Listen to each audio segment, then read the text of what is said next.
Hello and welcome back to Picture Class. We are in week number 4!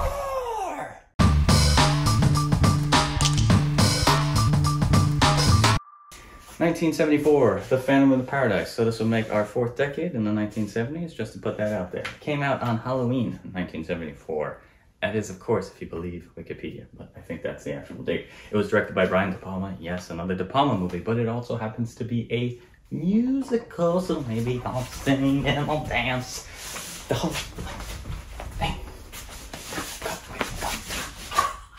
Okay, so it has an 86% on Rotten Tomatoes based on 28 critics, so that means not too many people have actually sat down and watched this movie on Rotten Tomatoes, critics-wise, or they just don't seem to give a rat's. It has an 84% according to the 10,000 audience score, so at least it's close. I don't know what the hell that means. 7.4 out of 10 on the internet movie database. Music is by Mr. Paul Williams, who you might know from Battle of the Planet of the Apes. I think that's the 5th one. The original series, the original 5. It's a very interesting franchise. It just, look it up. The world ends in the 2nd one, yet there's 3 more. Not even kidding. I'm kidding. The world ends in the 2nd one. How they make 3 more? Let me figure it out. It is only available on Amazon Prime at the moment, so I am sorry to the people who have been watching Tubi, but maybe this will show up at some point. Probably not. It's a Disney-owned product now since it is from 20th Century Fox. 20th Century Fox presents Phantom of the Paradise, a gothic horror story. What was that? I wanted to do a musical, and there's not too many musicals on film that I really like. I prefer musicals on stage, honestly, if I go there. I've seen Beetlejuice, I've seen Cabaret, I've seen a lot. La Cage aux Folles, but the La Cage aux Folles movie in the 1970s I really like, as well as its remake, The Birdcage, both of which are not musicals, but musicals, I don't think they're musicals. They have musical numbers, though. Maybe they are musicals, I don't know. Anyway, this movie is essentially Faust plus Phantom of the Opera. Faust plus Phantom of the Opera. And if you add those two, you get the Phantom of the Paradise. The Phantom of the Paradise that has the Faust becomes a guy named Winslow Leach, who is a aspiring artist, musician, creator, and he wants to create his sonata, and he wants to be the only person to sing it.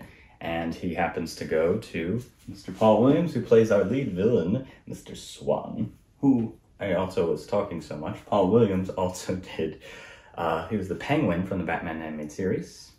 And he wrote The Rainbow Connection as well as a lot of other Muppet songs. So Paul Williams is pretty awesome to me. I think so. And one of my favorite quotes on the bonus features, he's like, you know you've had a drug or alcohol problem when you can misplace decades. Wow, that sounds really fun. No, just kidding. Stay in school, kids. I don't know. So the movie has this very parody-esque nature to it. So a lot of the songs are pretty funny, a lot of sexual overtones, lots of sexual overtones. And each time that they sing, for the most part, they're on a stage. So before, when I was not too into musicals, I was like, I've seen this over 10 years ago. I'm like, it makes sense. But also you have Brian De Palma's very, very flashy style. The lead female is played by Jessica Harper, who you might recognize from My Favorite Year. Yes, I'm pretty sure none of you have seen that movie. She was also in a pair of Woody Allen movies. You probably haven't seen those either, but she probably was also in Minority Report, very small role, as well as Suspiria, not the Amazon remake, but the 1977 original by Dario Argento, who shares a lot with Brian De Palma, as his comparisons to Alfred Hitchcock are very obvious. So is it a ripoff or is it an homage? You tell me. A beautiful love story. Like a circus. A cinematic odyssey through the rock universe. From Greece to glitter. Wow! And beyond.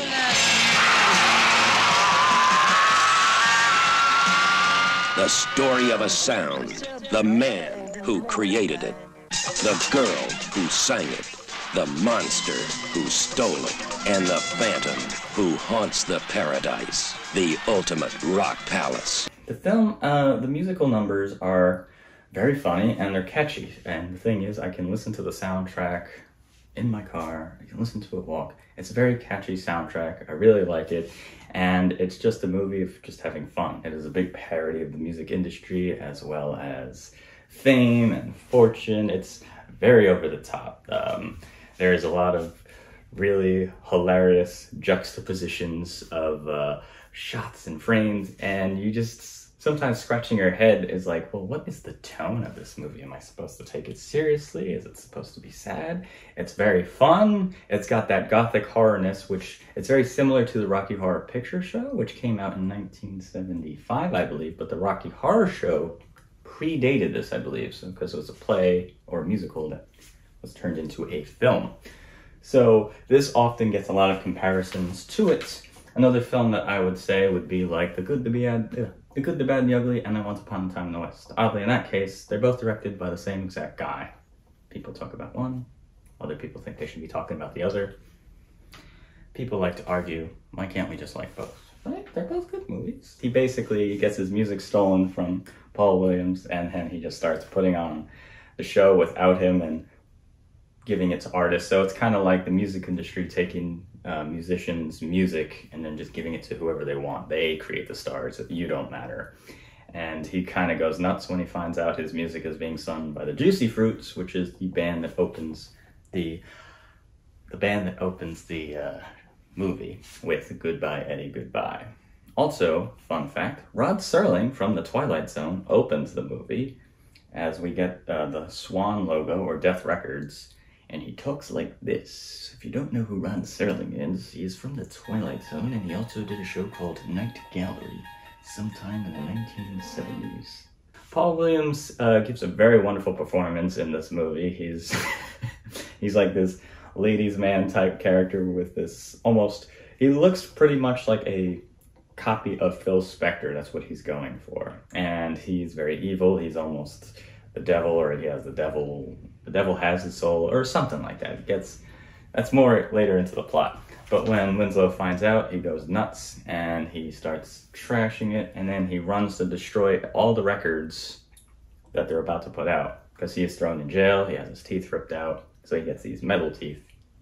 And then he, while he is trying to destroy records and destroy the record press, his face gets caught in a record press. So he actually has the album that he hates so much burned into his face, and then he dons the bird-like phantom mask, and he starts terrorizing the paradise, aka the Phantom of the Paradise. Paul Williams as Swan. And the angels that defeated them. I want you to stop terrorizing the paradise and rewrite your cantata. And the Phantom. Stop and try me, only you might satisfy me,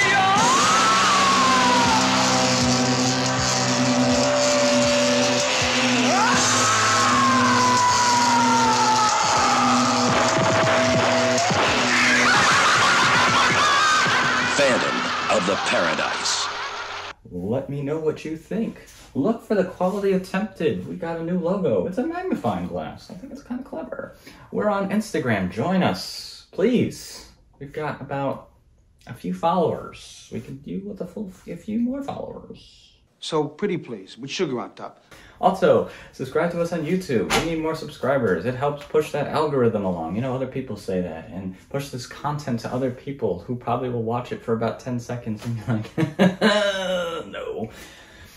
Give us a like if you like this. Maybe a dislike if you don't. It's your choice. You do what you want. Leave a comment. What do you think of this movie? What's your favorite musical? What else would you like to see on Picture Class? QualityAttempted@gmail. If you'd like to contact. What else is there to say?